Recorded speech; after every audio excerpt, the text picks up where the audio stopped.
കുറെ നാളുകളായി അധികാരത്തിലില്ലാത്തതിന്റെ ക്ഷീണം തീർക്കുകയാണ് ആലപ്പുഴയിലെ കോൺഗ്രസ് പ്രവർത്തകർ. ആലപ്പുഴയിൽ ഇത്തവണ 3 മന്ത്രിമാർ ആണ് ആലപ്പുഴ ജില്ലയിൽ നിന്ന് ഉള്ളത്. ഡെപ്യൂട്ടി സ്പീക്കർ അടക്കം PC വിശ്വനാഥും ഒപ്പം തന്നെ അവരെ നയിക്കാൻ രമേശ് ചെന്നിത്തലയും എം ലിജുവും കാത്തിരുന്ന എം ലിജുവും ഒടുവിൽ MLA സ്ഥാനത്തേക്ക് എത്തിയപ്പോൾ ഇപ്പോൾ മന്ത്രിയായി വരുന്നു എന്നുള്ളതാണ്. ഷാനിമോൾ ഉസ്മാൻ ഡെപ്യൂട്ടി സ്പീക്കർ സ്ഥാനത്തേക്ക് വരുന്നത്. അതുകൊണ്ട് തന്നെ ഇത്തവണ ആലപ്പുഴയിലെ പ്രത്യേകിച്ച് കോൺഗ്രസ്സുകാർക്ക്, ആലപ്പുഴയിലെ ജനങ്ങൾക്ക് ഈ മന്ത്രിസഭയോട് പ്രത്യേക താല്പര്യം എന്ന് തന്നെ പറയാം. ആ പരിഗണന ഉണ്ടാകുമെന്നുള്ള പ്രതീക്ഷയിലാണ്. നമ്മളിപ്പോൾ ഉള്ളത് ആലപ്പുഴ നഗരത്തിലാണ്. ഇനി സത്യപ്രതിജ്ഞയ്ക്ക് മണിക്കൂറുകൾ മാത്രമാണ് അവശേഷിക്കുന്നത്. അപ്പോൾ കോൺഗ്രസ് പ്രവർത്തകർ അവരുടെ ആഘോഷത്തിലേക്ക് അവർ കടന്നിരിക്കുന്നു എന്നുള്ളതാണ്. കുറെ നാളുകളായി പുറത്തു നിന്ന ആളുകളാണ് നിങ്ങളല്ലേ, ഇപ്പൊ അകത്ത് കയറി. തീർച്ചയായും വളരെ സന്തോഷമുണ്ട്. കാരണം കഴിഞ്ഞ 10 വർഷത്തിന് ശേഷം UDF വീണ്ടും അധികാരത്തിൽ വരുമ്പോൾ വളരെ സന്തോഷമുണ്ട്. ടീം UDF എന്ന നിലയിൽ തന്നെയാണ്. പ്രത്യേകിച്ച് ആലപ്പുഴയ്ക്ക് അഭിമാനം. പ്രിയപ്പെട്ട ഞങ്ങളുടെ നേതാവ് ശ്രീ KC വേണുഗോപാലും ശ്രീ രമേശ് ചെന്നിത്തലയ്ക്ക് നേതൃത്വം കൊടുക്കുന്ന വളരെ അഭിമാനത്തോടെ പറയാം, ആലപ്പുഴയ്ക്ക് 4 ക്യാബിനറ്റ് ഉണ്ട്. രണ്ടാമൻ തുടങ്ങി പ്രധാനപ്പെട്ട എല്ലാ വകുപ്പുകളും പ്രധാനപ്പെട്ട ആലപ്പുഴ നയിക്കുന്ന പ്രധാനപ്പെട്ട നേതാക്കന്മാരുണ്ട്. പ്രിയപ്പെട്ട രമേശ് ചെന്നിത്തലയുണ്ട്, അതോടൊപ്പം തന്നെ പ്രിയപ്പെട്ട എം ലിജു ഉണ്ട്, പ്രിയപ്പെട്ട ഷാനിമോൾ ഉസ്മാനുണ്ട്, പ്രിയപ്പെട്ട വിഷ്ണുനാഥുണ്ട്. അങ്ങനെ ആലപ്പുഴയ്ക്ക് 4 മന്ത്രിമാരെ കിട്ടിയിരിക്കുകയാണ്. തീർച്ചയായിട്ടും ആലപ്പുഴയുടെ നഷ്ടപ്രതാപം തിരിച്ചു കൊണ്ടുവരുവാൻ ആലപ്പുഴയിലെ കോൺഗ്രസ് നേതൃത്വത്തിന് തീർച്ചയായിട്ടും വലിയ തന്റേടമുണ്ട്. ഞങ്ങളുടെ പ്രിയപ്പെട്ട ബാബുപ്രസാദ് അടക്കമുള്ള DCC പ്രസിഡന്റ് അടക്കം ഞങ്ങൾ നേതാക്കന്മാരടക്കമുള്ളവർ വളരെ സന്തോഷത്തിലാണ്. കാരണം ഒരു തിരിച്ചുവരേണ്ട പാതയിലാണ്. പരിപാടികൾ പറഞ്ഞു തീർക്കാൻ പറ്റില്ല. കാരണം നിരവധി പരിപാടികൾ പ്ലാൻ ചെയ്തിരിക്കുകയാണ്. കാരണം 10 വർഷത്തെ ഒരു ബുദ്ധിമുട്ടും പ്രയാസമുണ്ട്. ഏറ്റവും കൂടുതൽ കേസിൽ പ്രതികളായിട്ടുള്ള ആളുകളാണ് ഞങ്ങളൊക്കെ. തീർച്ചയായിട്ടും ഞങ്ങളുടെ പ്രിയപ്പെട്ട MLA അടക്കമുള്ളവർ നിരവധി പോലീസിന്റെ അതിക്രൂരമായിട്ടുള്ള മർദ്ദനത്തിന് ഇരയായിട്ടുണ്ട്. അതിന്റെയൊക്കെ ഉത്ഭവസ്ഥാനം ആലപ്പുഴയാണ്. ആയതുകൊണ്ട് തന്നെ എന്താണ് സന്തോഷം എന്ന് പറഞ്ഞറിയിക്കാൻ പറ്റില്ല. ഇന്നലെ തിരുവനന്തപുരത്ത് പോയിട്ട് ഇന്ന് അത് ആഘോഷിക്കാൻ വേണ്ടി തന്നെയാണ് ആലപ്പുഴ ഞങ്ങൾ എത്തിയിരിക്കുന്നത്. ഇന്ന് എന്തൊക്കെയാണ് നിങ്ങളുടെ ഭാഗമായിട്ട്, ഈ ആഘോഷത്തിന്റെ ഭാഗമായിട്ട് നിങ്ങൾ എന്തൊക്കെ ക്രമീകരണങ്ങൾ ഒരുക്കിയിട്ടുണ്ട്?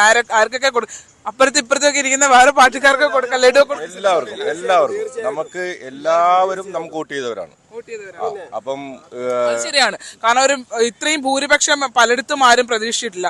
അപ്പോ എല്ലാ വിഭാഗത്തിന്റെ വോട്ട് നിങ്ങൾക്ക് കിട്ടി? തീർച്ചയായിട്ടും, ഉറപ്പായിട്ടും എല്ലാ രാഷ്ട്രീയ പാർട്ടിക്കാരുടെയും എല്ലാ സമുദായക്കാരുടെയും വോട്ട് നമുക്ക് കിട്ടി. ആർക്കൊക്കെ കൊടുത്തു മിഠായി?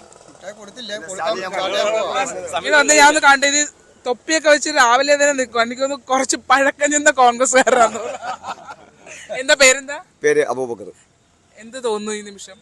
വളരെ വളരെ വളരെ അതായത് ഞങ്ങൾക്ക് സന്തോഷമാണ്. പ്രത്യേകിച്ച് ആലപ്പുഴക്കാർക്ക്. ഞങ്ങളുടെ ബഹുമാനപ്പെട്ട വാർഡ് കൗൺസിലർ ജനപ്രതിനിധിയാണ്. രാഷ്ട്രീയത്തിന്റെ ബില്ലാളി എന്തൊക്കെ ഓഫർ ചെയ്തിട്ടുണ്ട് വാർഡ് കൗൺസിലർ? ഞങ്ങൾ തന്നെയാണ് ഇവിടുത്തെ കൗൺസിലർമാർ. ഞങ്ങൾ തന്നെയാണ്. സന്തോഷം ആലപ്പുഴയിലെ ഏറ്റവും കൂടുതൽ സന്തോഷം. വാർഡ് ഞങ്ങൾക്ക് ഭരിക്കുന്നത് ഇപ്പോൾ UDF, മുനിസിപ്പാലിറ്റി ഉണ്ട്, നിയമസഭയുണ്ട്, ബഹുമാനപ്പെട്ട ഞങ്ങളുടെ MP ഉണ്ട്. തീർച്ചയായിട്ടും ആലപ്പുഴയിൽ ഞങ്ങൾ കുറേ പ്ലാനിങ്ങുകളും പദ്ധതികളും ഉണ്ട്. ഒരു കാരുണ്യ നഗരമായിട്ട് ആലപ്പുഴ ബിൽഡപ്പ് ചെയ്യുന്ന ലക്ഷ്യമാണ്. തീർച്ചയായിട്ടും രാഷ്ട്രീയമില്ല. അത് KC വേണുഗോപാൽ പറഞ്ഞിരുന്നു അല്ലേ? അതായത് ആലപ്പുഴയ്ക്ക് എന്തോ പ്രത്യേക പരിഗണന ഉണ്ടെന്ന് പറഞ്ഞിരുന്നു. ആലപ്പുഴ ഞങ്ങൾ തീർച്ചയായിട്ടും ആലപ്പുഴയുടെ ബഹുമാനപ്പെട്ട MP തുടങ്ങി വെച്ചിട്ടുള്ള നിരവധി കർമ്മ പദ്ധതികൾ KC വേണുഗോപാലാണ് ആലപ്പുഴയ്ക്ക് കൊണ്ട് കുറെ കർമ്മ പദ്ധതി തുടങ്ങി വെച്ചിട്ടുള്ളത്. അതോടൊപ്പം ഞങ്ങൾ തീരദേശവും ചേരി പ്രദേശമാണ്. ഈ ബ്ലേഡ് മാഫിയയുടെ കുറെ പ്രയാസങ്ങളുള്ള പ്രദേശമാണ്. ഓപ്പറേഷൻ കുബേര. അതോടൊപ്പം തന്നെ ഈ കാലഘട്ടത്തിന്റെ ഏറ്റവും വലിയ മുദ്രാവാക്യമാണ് മയക്കുമരുന്നിനുള്ള ക്യാമ്പയിൻ. മയക്കുമരുന്നിലെ ഡ്രഗ് ഫ്രീ ക്യാമ്പസ് എന്ന ഒരു വലിയൊരു ഉദ്ദേശമാണ് പ്രിയപ്പെട്ട ആഭ്യന്തര വകുപ്പ് മുന്നോട്ട് വരുന്നത്. അങ്ങനെ എല്ലാം കൊണ്ടും സന്തോഷമാണ്. ഞങ്ങൾ മധുരപലഹാരങ്ങൾ മാത്രമല്ല നിരവധി ക്യാമ്പയിൻ പ്രവർത്തനങ്ങൾ കടന്നു വരാൻ വേണ്ടി പോവുകയാണ്. തൊട്ടടുത്ത ദിവസം ബഹുമാനപ്പെട്ട ആഭ്യന്തര വകുപ്പ് മന്ത്രിയുടെ ബർത്ത്ഡേ ദിനം കൂടിയാണ്. ഇപ്പോൾ മൊത്തത്തിൽ ഞങ്ങൾ ആഘോഷ മൂഡിലാണ്. ഇപ്പോൾ മധുരപലഹാരം വിതരണം ചെയ്യുന്നു. അതാണ് ചോദിക്കാനുള്ളത്. അതായത് കുറെ നാളായുള്ള കോൺഗ്രസ്സുകാരല്ലേ മുന്നോട്ട് വന്നേ?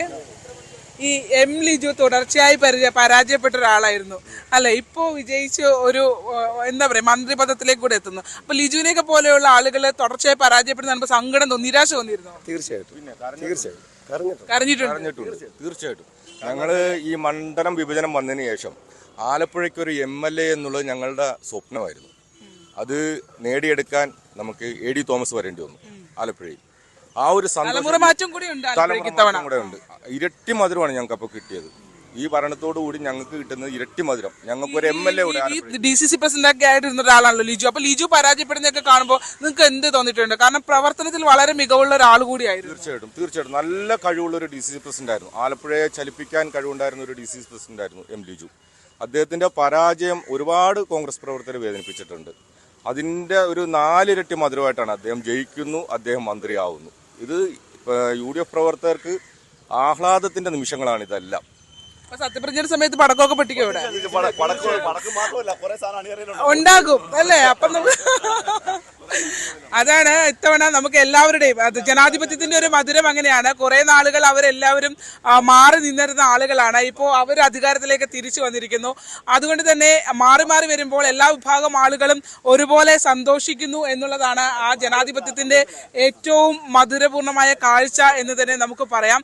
എന്തായാലും ആ ഒരു ആഘോഷത്തിൽ തന്നെയാണ് ഇത്തവണ ആലപ്പുഴയും ഉള്ളത്. അപ്പൊ അതാണ് ഈ മധുരം നമുക്ക് എല്ലാവർക്കും നുകരാം. ഇവ എല്ലാവരുടെയും ആഘോഷങ്ങൾക്കൊപ്പം നമുക്കും പങ്കുചേരാം. എന്തായാലും ആലപ്പുഴ ഇത്തവണ വലിയ പ്രതീക്ഷയോടെയാണ് കാത്തു നിൽക്കുന്നത്. കാരണം അതിന് ഏറ്റവും പ്രധാനപ്പെട്ടത് 3 മന്ത്രിമാരടക്കം ആലപ്പുഴ ജില്ലയിൽ നിന്ന് വരുന്നു എന്നുള്ള പ്രത്യേകത കൂടിയുണ്ട്. ഒരു ഡെപ്യൂട്ടി സ്പീക്കർ വരുന്നു, എം ലിജുവും ഒപ്പം തന്നെ രമേശ് ചെന്നിത്തലയും ഒക്കെ നയിക്കുന്ന ഒരു സർക്കാരിന് ആലപ്പുഴ വലിയധികം പിന്തുണ ആലപ്പുഴയ്ക്ക് ലഭിക്കുമെന്നുള്ള പ്രതീക്ഷയുണ്ട്.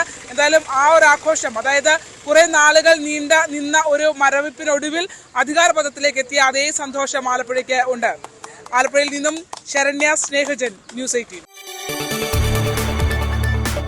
കൂടുതൽ വാർത്തകൾക്ക് news 18 Keralam YouTube channel subscribe ചെയ്യുക.